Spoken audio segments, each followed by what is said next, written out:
From the Fifth Quarter Studios in Madison, Wisconsin, you're listening to Coach Unplugged. Here are your hosts, Steve Collins and Drew Slemkus. Hi, everybody. I'm going to do some, throughout the season, I'm going to do some solo casts, just me. I'm going to start out with something I did maybe 4 or 5 years ago, talk about the 20 keys to winning basketball games. Throw some stuff in kind of as the season goes along. If you like it, subscribe, leave comments, do things like that. Helps us move up up the chain in iTunes. So enjoy. Hey, please check out coachmarket.net. Help sponsor the people that sponsor us. And great site, a lot of great articles, a lot of great videos. Great place for any basketball coach or basketball parent to head. A lot of resources out there for you. Thanks. All right, thank you for that introduction. That's very nice of you to say that. I feel very privileged to be here talking to all of you tonight. What I'm going to do is talk about winning championships or winning state championships. The Memorial Way is kind of the way I named my talk. What I'm going to do is talk about myself a little bit, because I think to get where I've been, you have to know a little bit about my background.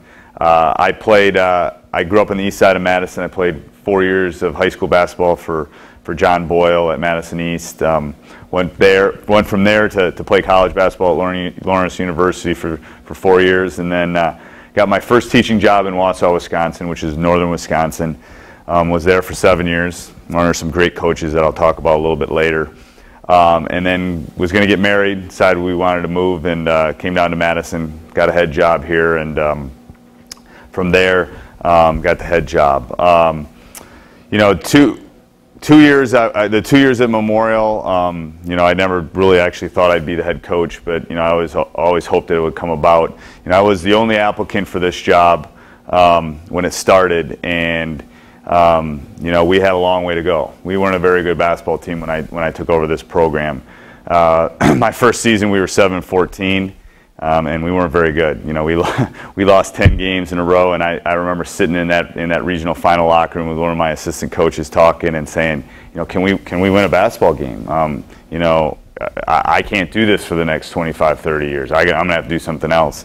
And I remember over the next 6 to 8 months, we came up with basically our mission statements, what we thought were 20 keys to us being successful. And our first goal wasn't to win a state championship. Our first goal was to be competitive and win a few games and beat our rival.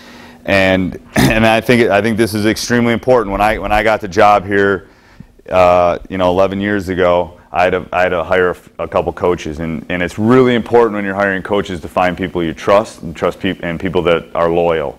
Corey Moore, who has been with me for 11 years. I've been blessed that for the last 11 years I've basically kept my core coaching staff together, and I think that's good. I think it's good for a couple reasons. I think it's good because we kind of know how we think. We know that how I'm going to behave, how my sophomore coach is going to behave. What's our strengths, what's our weaknesses, and I think that's really important to have a successful program. I think one of the reasons that we've got 2 silver balls and 3 silver balls and 2 gold balls in the showcase is because we've had continuity. We've had the same people here with the same vision, which is what I'm talking about here. Our vision has always been to win basketball games. It's not always been easy for us, but it's been important. Another important thing, and over time I've tried to do this more and more, is get coaches in the building. I think it's really important to get coaches in the building. If you're going to be successful, it's best to have people in the building. I personally would not take a head coaching job unless I was in the building. And the reason I feel so strongly about that is because it's the relationships that you build. It's relationships you build with administrators, the teachers, the kids, the community, everything. It's hard to do it if you're working a job 8 to 4 outside the building. You can't go grab a specific kid third hour and talk to them about something that's going on in their life. Or maybe they're having a hard time with this teacher, or having a hard time at home, or they just broke up with their girlfriend, or whatever it is. You got to be able to communicate. And I think it's really important for any of you that are going to be high school coaches. I think it's really important to try to be in the building and have as many coaches as you can. And that's gotten harder and harder. Coaching's a tough profession. There's not a lot of people clamoring to be high school coaches. So it's a difficult thing to do. But I think you really got to be in the building. I think that's extremely important. School. When I was in Wausau, I remember sitting in my living room thinking, okay, where could I go to be successful? Because my goal was always to be a head high school coach. I was an assistant. I knew I had to pay my dues. I didn't get the first job I applied for. But I sat with the WI handbook and I went through basically the 400 schools that are in Wisconsin and put little stars by the ones that I thought could win or would win or that I could possibly get a job at. Not necessarily in that order. And the funny thing is Memorial was on that list. I still have that handbook that I kind of marked up. And I always thought Memorial was a sleeping giant. I always thought that, gosh, if you get there and you get some kids, you can win some basketball games. So I think you got to go in with an open mind. You got to have other people looking. I think when you pick a school, you got to look at the atmosphere. Obviously there's quote-unquote football schools, there's wrestling schools, there's basketball schools. Memorial was not a basketball school when I took over the job. Memorial was a swimming and hockey school. And I'm proud to say that I think we've kind of shifted that a little bit, and people think about Memorial basketball now when they think of Madison Memorial. So you can always change the atmosphere. It's a difficult thing to do. You got to win some basketball games to do that. But I think you got to look, can I overcome that obstacle? Can I overcome the atmosphere that's there? This has been a wrestling school for 50 years. Can I overcome that? And if you think you can, and that might be a job you want to pursue. And that goes under the can you win? Can you get the players? Can you get the guys, the community, the administration, everyone to buy into the stuff that we're going to talk about that it takes to have a championship team? And it comes down more to than just having players. Players are very important, but it comes down more to that.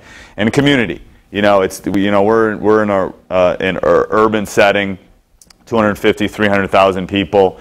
I understand how that works. It's a little different in the small towns, but can you win in that community? Basketball tends to be an urban game. But could I have won if I had stayed in Wausau? Jason Teskey's been there for gosh, 10 years, and he's won his share and gone to the state semifinals, and he's done a wonderful job. But is that where I wanted to go, or was I looking for something else? So I think you got to ask yourself, and you got to be honest, and maybe you got to ask people that aren't so directly connected to the game to look at those things. Last thing is players. Okay, you got to have players. Okay, I forgot where I read it, but you can't have a donkey run the Kentucky Derby. Okay, it ain't going to work. You're not going to take a jalopy and go do the Indy 500. You're not going to win. Okay, so you got to have players. You do have to have players. So how do you get players? Well, youth development is important.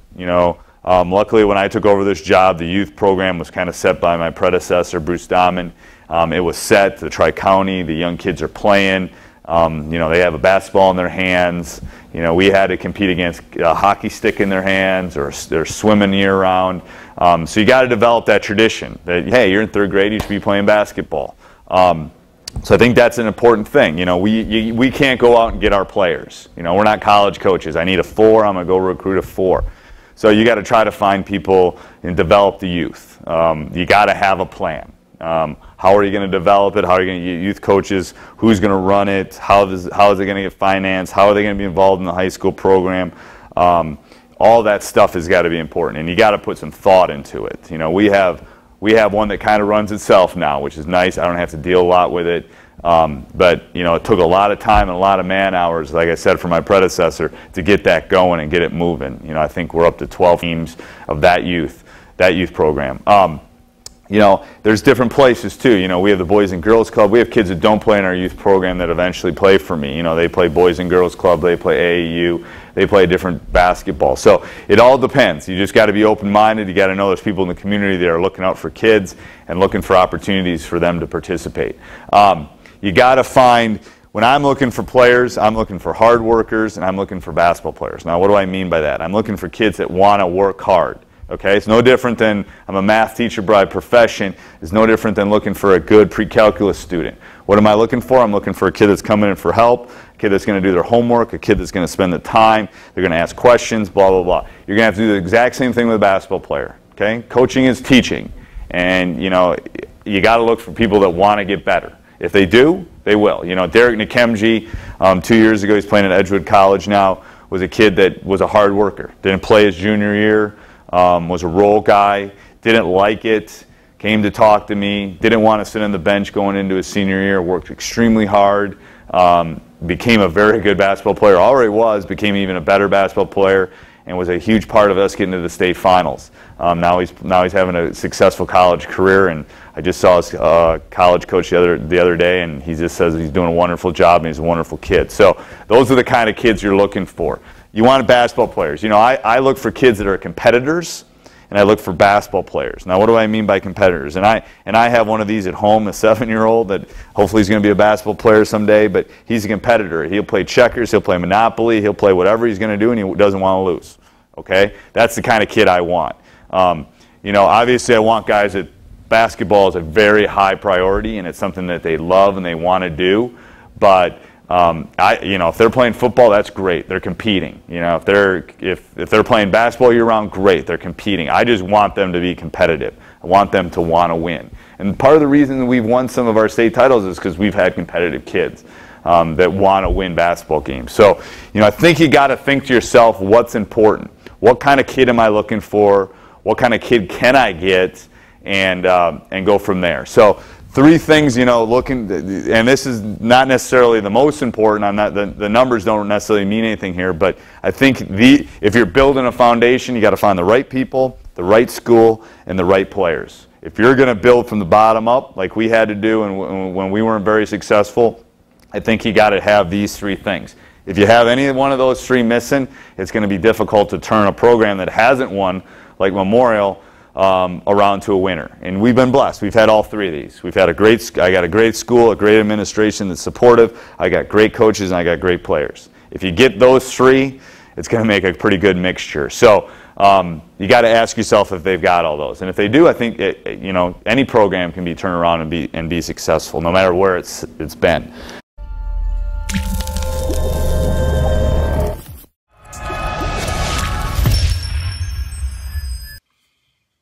Thanks. Subscribe. And if you want comments or want something in a future solo cast, please let me know. Thanks. Have a great night.